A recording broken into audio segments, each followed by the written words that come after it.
तो आज से 10 दिन पहले मेरे मैथ में 40 लेक्चर्स का बैकलॉग था और आज मेरा 0 लेक्चर का बैकलॉग है।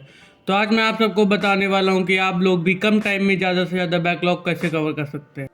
इस वीडियो में मैं आपको कोई भी शॉर्ट ट्रिक नहीं बताऊंगा, मैं सिंपल सी वीडियो बता रहा हूँ। मतलब मैं बाकी यूट्यूबरों की तरह नहीं हूँ, क्योंकि मैंने खुद अपना बैकलॉग कवर किया है, तो मैं आपको उस हिसाब से बताऊंगा। सबसे पहली बात तो ये, अगर तुम डेली स्कूल जा रहे हो, स्कूल से आने के बाद मतलब तुम्हारा बैकलॉग तुम अपना कवर करने के लिए बैठते हो, अगर तुम 2-3 लेक्चर कर पा रहे हो तो तुम स्कूल से कुछ दिनों के लिए लीव ले लो, ठीक है। अपना फिर डे प्लान करो। मैं अपना बताता हूँ, जैसे मैं स्कूल से मतलब मैं तो इस टाइम स्कूल नहीं जा रहा हूँ, तो मैंने क्या किया कि मैं डेली मतलब 9 बजे से पढ़ने के लिए बैठ जाता था, तो और 2-3 बजे तक मैं 2 लेक्चर कर लेता था। मुझे इतना ज़्यादा टाइम इस वजह से लगता था क्योंकि मैं नॉर्मल लेक्चर देखता था। मतलब मैं उसको स्पीड में नहीं देखता था कि 2x पे देख रहा हूँ या 1.75x पे देख रहा हूँ। मैं नॉर्मल स्पीड में देखता था। एंड हाँ, अगर वो 2 घंटे का लेक्चर है तो उसमें नोट्स बनाने में भी 40-45 मिनट लग जाता था। तो लेक्चर कंप्लीट करते करते एक लेक्चर को 3 घंटे लग जाता था। तो इस तरह मैं 3 बजे तक 2 लेक्चर देख लेता था। और उसके बाद अपना लंच किया, रेस्ट किया, तो मैं उसके बाद जिम जाता था। तो मेरा उधर 2-3 घंटे लग जाता था। तो अगर तुम लोग नहीं जाते हो जिम वगैरह खेलने, तो तुम्हारा वो टाइम 2-3 घंटे और बच जाएगा, तो तुम उसमें अपना एक लेक्चर कर सकते हो। और हाँ, तुम्हारा तो सबसे अच्छी बात तो ये है कि जो 4 से 8 है, तो उसमें तो 2 लेक्चर तुम कर ही सकते हो, क्योंकि वो तो तुम डेली लाइफ पढ़ते ही थे ना। तो तुम्हारा 2 लेक्चर उसमें हो जाएगा। उसके बाद तुम फिर 8 लंच डिनर करने के बाद फिर तुम मतलब 1-2 लेक्चर कर सकते हो।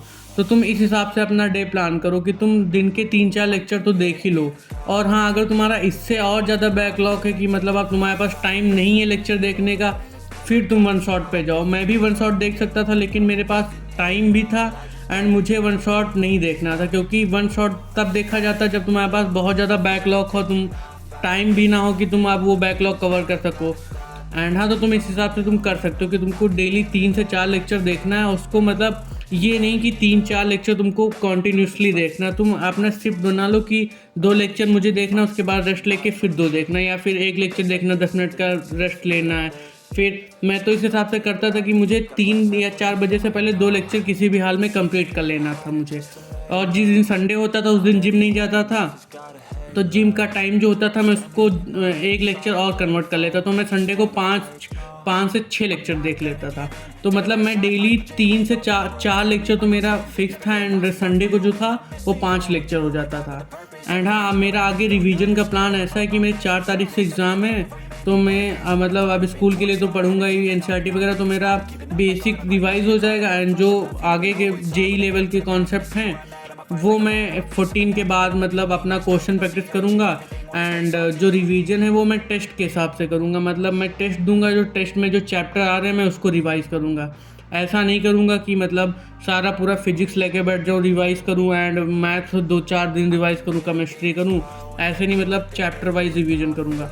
अगर हाँ, तुम ये सब चीज़ें फॉलो करते हो तो तुम्हारा मतलब बैकलॉग ऐसे कवर हो सकता है। अगर बहुत ज़्यादा ही तुम्हारा बैकलॉग है, नहीं कवर हो सकता है, तब फिर तुम वन शॉट देखो। एंड जो इम्पोर्टेंट चैप्टर है उनकी क्वेश्चन प्रैक्टिस थोड़ा ज़्यादा कर लो, तो इस हिसाब से तुम्हारा भी बैकलॉग हो जाएगा। एंड 12th से पहले तुम मतलब ऑर्गेनिक केमिस्ट्री तो पूरी तुम अच्छे से पढ़ के आना ना, 12th में बहुत ज़्यादा ही प्रॉब्लम होगी। एंड पढ़ना तो तुमको सभी पड़ेगा, लेकिन मतलब ऑर्गेनिक केमिस्ट्री के तुम सारे चैप्टर पढ़ लेना, क्योंकि बहुत ज़्यादा इंपॉर्टेंट है वो। तो आज की वीडियो में बस इतना।